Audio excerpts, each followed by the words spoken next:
So, I'm not gonna go through too many stories tonight, maybe like one or two.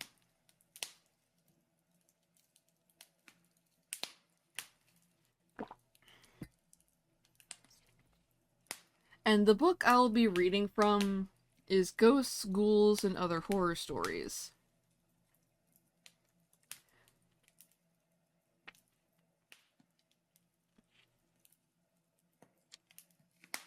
It is from 1971. Now, I did try to go through proper channels and ask for permission prior to this, and I heard nothing. And this was like months ago, like at the end of spring, start of summer, because I had been thinking about doing this for that long. So I can only assume that this book is so old that they do not care if someone reads it. Otherwise, I'll probably get like a DMCA or something, I don't know. We'll see if someone gives me the old copyright bonk. It's an out-of-print book, so we'll see.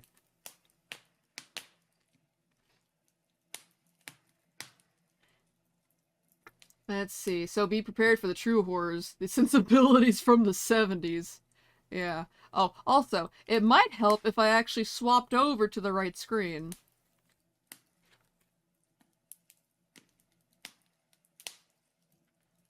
There we go. So, it says there's... I believe it's like 52 stories. Why we got a fireplace? Because, Raven, I'm going to be reading scary stories. And we needed mood lighting. Mind you, this is Fireplace 10 Hours from the channel Fireplace 10 Hours.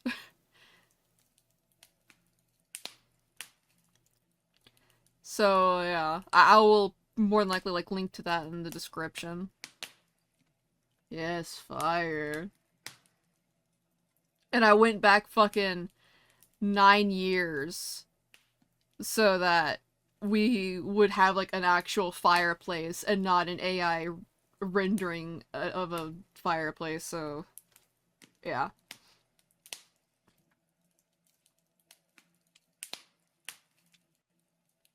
The first story in this book is called The Haunted Cell.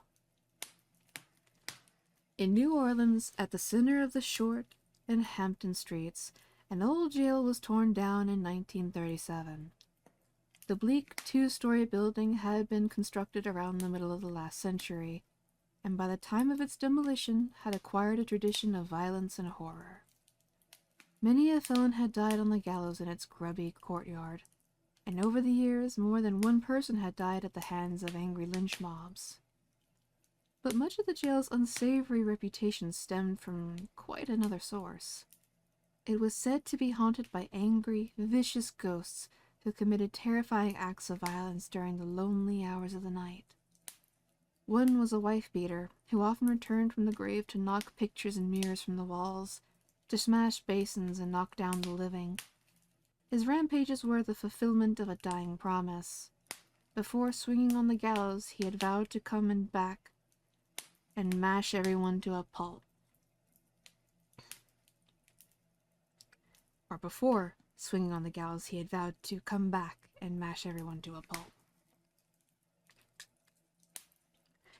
Another ghost was the spirit of a murderer who always announced his presence with the scent of cigar smoke. It was his habit to hurl heavy objects about in the presence of the on-duty policeman. Once, at about 3 a.m., he nearly strangled his desk sergeant, flinging him to the floor and leaving ugly bruises on his throat.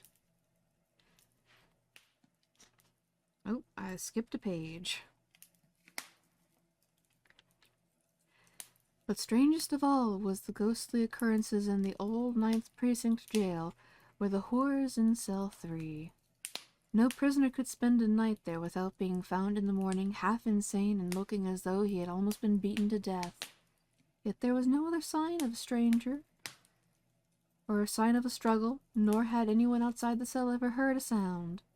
One prisoner who managed to survive a night with his mind intact insisted that the cell was full of ghosts as clammy as frogs, giggling, chuckling, gurgling ghosts. They oozed through the bars, he said, like thick gobs of gravy. They clawed at his clothes, dug at his eyeballs, and twisted his elbows. They chased him, they kicked him, they stomped him and squeezed him, finally cracking him over the head with a beam and dragging him about like a rag. What none of the prisoners knew was that many years before, 3 vicious murderers had been locked together in cell 3. A misunderstanding arose and they began to fight.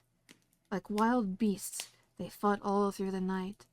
By morning, 2 were dead and the 3rd lay dying. Although the jail has been gone since 1937, there are still old-timers in New Orleans who swear that some of its restless phantoms are still wandering aimlessly about the neighborhood, watching, searching, and sometimes even striking out at an occasional victim. Right? Well, dang indeed. This would honestly make a very good, like, story time book for children if you want to traumatize them just a little bit. Just a little bit.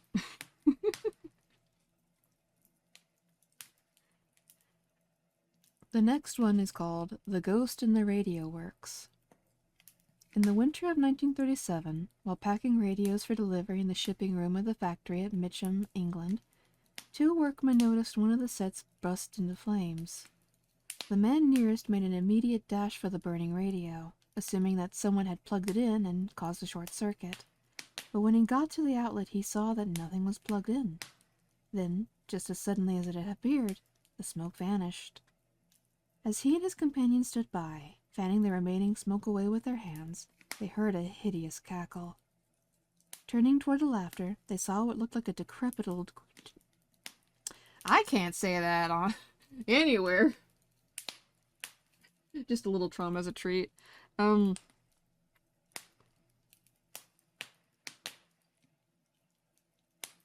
It is the G word. Even for the context of this being an old-ass book, I feel uncomfortable.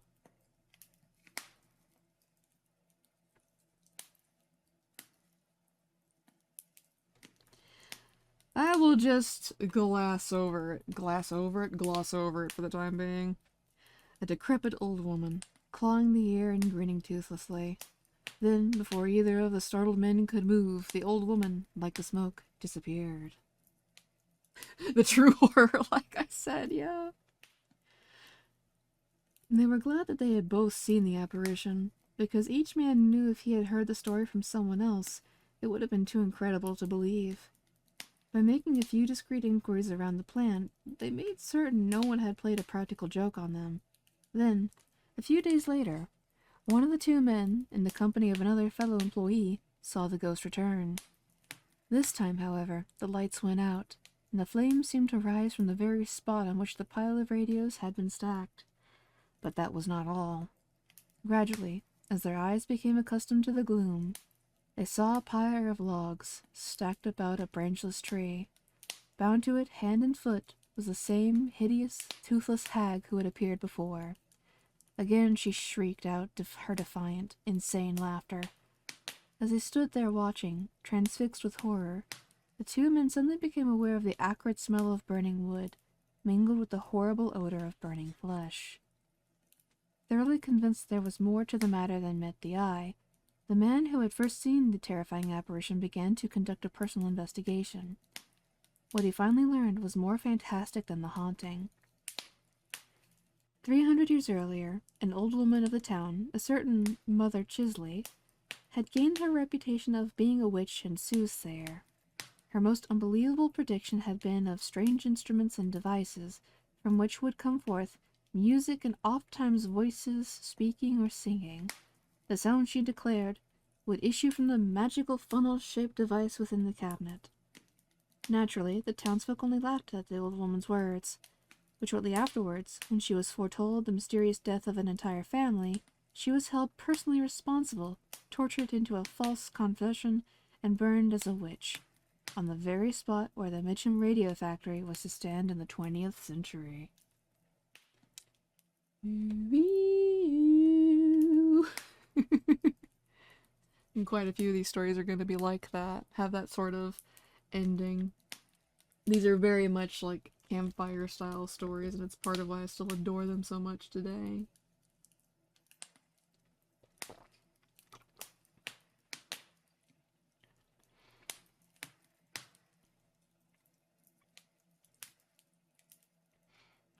The next one is called The Skull of Burton Agnes Hall. Burton Agnes Hall is one of the Burton Agnes Hall is one of the stateliest haunted houses in England. Located in a picturesque little Yorkshire village, it is steeped in a tradition of tragedy and horror. Although the property on which the mansion stands had been held by a powerful family since the early 1300s, the hall was not built until the time of Queen Elizabeth I. At that time, the estate belonged to 3 sisters. The house in which they lived, though certainly large enough, was old-fashioned and in some sections quite dilapidated. The youngest sister, Anne, decided one day that the house was simply too inadequate for such an important family, and she persuaded her sisters that they must erect a mansion so splendid as to outshine everything in the vicinity. The most celebrated architects, artisans, and craftsmen of the day were called in, and in time there arose a magnificent residence that could easily have put a palace to shame. One evening, shortly after the completion of her palatial new home, Anne paid a visit to some neighbors who lived about a mile away. Returning home after nightfall, accompanied only by a small dog, she came upon 2 surly beggars, who, gruffly, demanded money. She felt no particular alarm, and, reaching into her purse, gave them a few coins. Unfortunately, as she did so, they noticed the glitter of a ring she wore, and in threatening tones, ordered her to give it to them. Explaining that it was an heirloom that she had received from her mother, she insisted that she could not part with it. To her horror, one of the thugs grabbed her by her arm and snarled, "Hand it over, lady, or we'll take it." She began screaming for help. The other thug clubbed her into unconsciousness. But her cries had attracted help, and the 2 attackers were forced to flee without the ring. She was taken back to her friend's house for the night and sent home to Burton Agnes Hall the next day. Unfortunately, her injuries were more serious than they had seemed. Between fits of delirium and coma, she called her sisters to her bedside and said weakly, "Listen carefully. I shall never sleep peacefully in my grave unless I, or at least a part of me, rest in this beautiful home of ours as long as it stands." With tears streaming down their faces, they listened in horrified disbelief as the dying Anne insisted that after her death, her head be removed and entombed forever within the walls of the mansion. "If not," she warned, "my spirit will return and make such a disturbance that no one will be able to stay here until my wishes are fulfilled." The sisters agreed to everything Anne demanded in order to calm her, but when she died, they buried her intact in the family vault. For 1 week all was quiet, but after that, as soon as darkness fell, it was as if the very gates of hell had opened and unleashed a torrent of demons. There were thunderous crashes, slamming doors, spine-chilling groans, and ominous, heavy footfalls. After weeks of nightly tumult, the 2 sisters of the vicar... After 2 weeks of nightly tumult, the 2 sisters consulted the vicar of the parish, and also their closest friends. Recalling Anne's dying request, they all concluded that she was now making good on her threat to make the house uninhabitable. Accordingly, the next day they opened her tomb to examine the body. To their horror and shock, they found that the head has detached from the body, and furthermore, had in this short space of time become a fleshless skull. Seeing this, the vicar suggested that the skull be returned to the Burton Agnes Hall at once. It was placed in a small casket and reverently carried back, where it was placed on a table in the dead girl's room. From that day on, as long as the skull remained in the house, there was never another disturbance. Over the centuries, however, when occasional individuals accidentally or on purpose removed it, the hauntings resumed until the skull could be found and returned to its rightful resting place. She wanted to stay in her house. Don't blame her.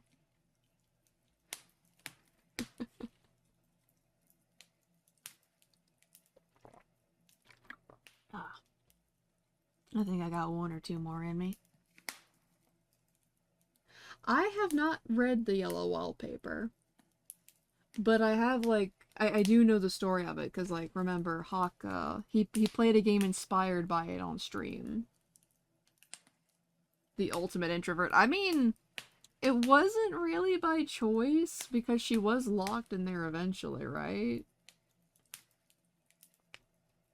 You know, spoilers for an old story.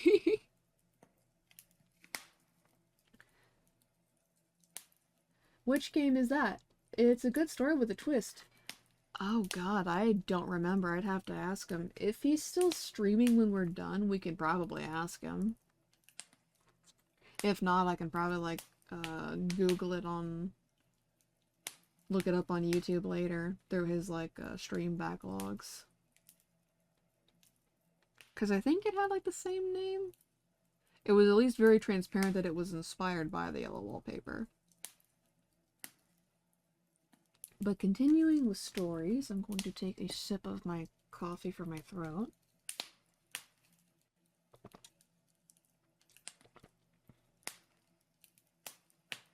And no, my birthday is on Monday, but seeing as I only stream one day a week, I figured it'd be best to have my hat on. So actually, since this is like the last segment of the stream, this will probably come out on Monday. So when this is out, yes, it is my birthday.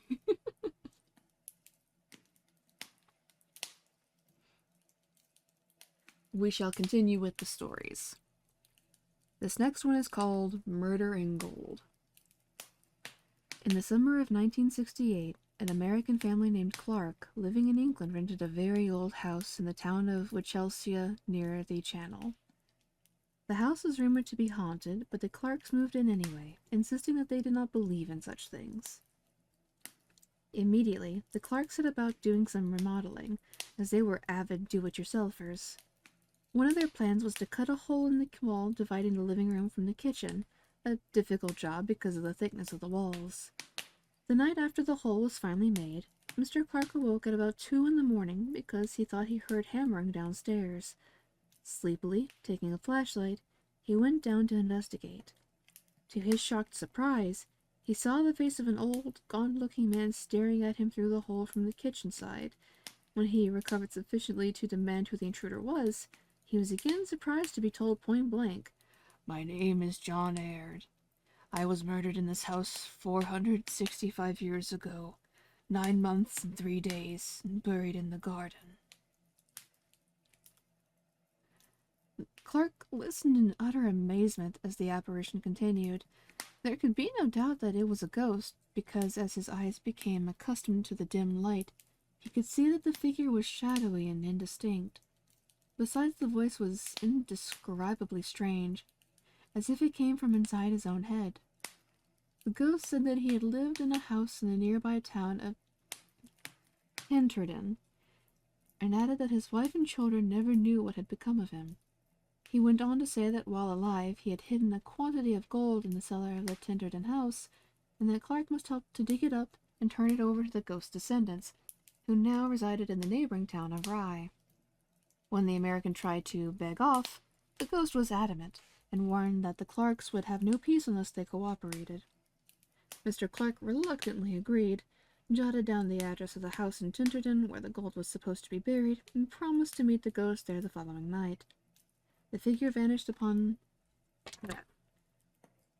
The figure thereupon receded into the darkness and vanished. Still slightly skeptical, but somewhat shaken, Mr. Clark went back upstairs and after considerable tossing and turning, fell back to sleep. "Hey, Glody, welcome in, I hope you're doing well. Enjoy your alert, we're doing ghost story time." Let's see, where was I? Ah, here we are. Although by the next day he was half convinced that the whole thing had been a dream, Mr. Clark and his wife called on the people living in the house at Tinterden and told them the story. They were completely fascinated by it, and agreed to help recover the gold and turn it over to the ghost's living descendants, if it indeed turned up in their house that night. That night, the Clarks had dinner with Mr. and Mrs. Featherstone, the tenants of the house. and when nothing had happened by 11 o'clock, they all decided to drop the whole thing. Suddenly, there was a knock on the front door. They remained silent while Mr. Featherstone went to the door. Before he could open it, he was stopped in his tracks. The ghost materialized there before them, and calmly explained to the startled quartet that, since he was expected, the polite thing to do was knock before entering. How polite. He appeared completely undisturbed by the electric lights that were burning, and though he looked terribly pale, he seemed quite solid. After slightly strained introductions were made, the ghost of John Aird led the Clarks and the Featherstones to the cellar, where he pointed to a spot in a far, darkly lit corner. Using a pickaxe and a crowbar, they managed after several hours to remove a few bricks, behind which they found a niche just big enough to contain a small wooden chest with iron bands around it. When they tried to remove it, the badly decayed wood disintegrated, and out cascaded a shower of gold coins bearing the likeness of King Henry VII, who reigned during Aird's lifetime. The ghost smiled benignly and declared, "Keep each ye 10 pieces of gold for thy trouble, but deliver the rest to mine rightful descendants, that I may sleep in peace." And with that, he vanished. His instructions were followed, and it was just as well. The family in question was in serious financial trouble, and this fantastic windfall enabled them to solve their problem. The Clarks and the Featherstones kept 1 gold piece each as a memento, and turned the rest over to a museum, for which they were handsomely compensated in cash by the British government.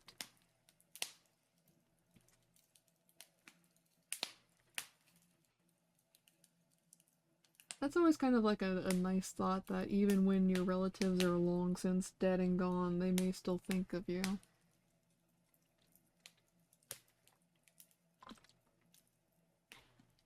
Like, this guy has been dead probably, like, he's dead for almost, hang on, let me go back. I went not far enough, hold on. Over 450 years, because it's like 465, but still. Being dead for that long, and their only thought in this world is, oh shit, how is my family doing? And it's probably why the house was always empty. He's like, hey, can you help me out? And the people move out because they don't want to deal with a ghost. So he's just constantly going through a ring of people trying to get help. To get his family the money that is rightfully owed to them.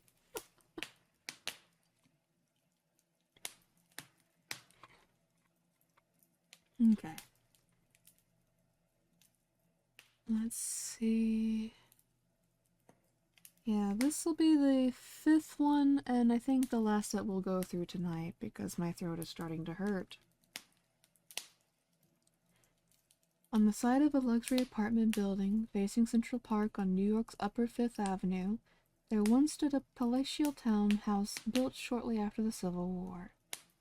After being unoccupied for many years, it was purchased by an eccentric Englishman whose loud and lavish parties scandalized the neighborhood during the 1930s.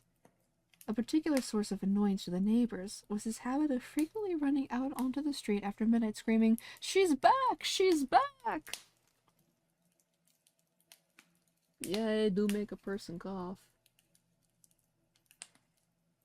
Monster of the Week game. Honestly, a lot of the stories in this book would make a great Monster of the Week thing. Continuing on. No one paid particular attention to this in the beginning, but after some time, several people determined to investigate, fearing that the man was insane. When they called on him, not only were they treated most cordially, they were given a different, or a direct, explanation. In the master bedroom, said the owner of the house, was a large wood-burning fireplace. He took them upstairs and showed them the room. Frequently, he explained, the figure of a headless woman carrying an infant in her arms rose up from the hearth and woke him from his sleep. He apologized for disturbing them when this happened, but declared that on occasion he was so startled that he couldn't help his overreaction. More convinced than ever that their neighbor was either a madman or a heavy drinker, the delegation hastily withdrew and gave the matter up as a lost cause. In the early 1960s, the house was demolished to make way for the apartment building that stands there now. When the demolition men were dismantling the fireplace of the master bedroom, they discovered a large box directly beneath the hearth. In it was the skeleton of a woman from which the head had been severed. Beside it, wrapped in a lace-trimmed pillowcase of linen, were the bones of an infant. The dress on the skeleton was of a remarkable state of preservation and bore the label of a fashionable store of the 1870s. The unfortunate woman had probably been killed very suddenly, for a scissors stabbed to a ribbon was beside her, and near one of the bony fingers was a small silver thimble.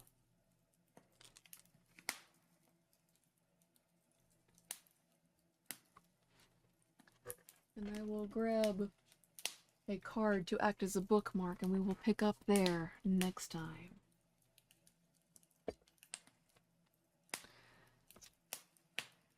And now I gotta get my glasses back on because, funnily enough, a myopic bird needs to take off her glasses to read properly.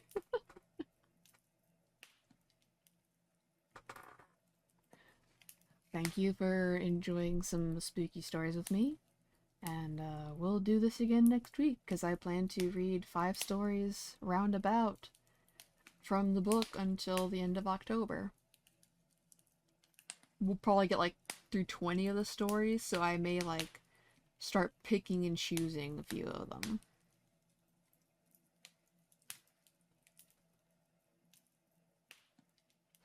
But anyway, do it, nerd. Heck yeah. Anyway, atmospheric reading, yes, is quite fun. It kind of reminds me of my teacher in 4th grade. He would read to us every day after lunch. Too tired to take it in at the moment, but I wish I was more awake. No worries. But anyway.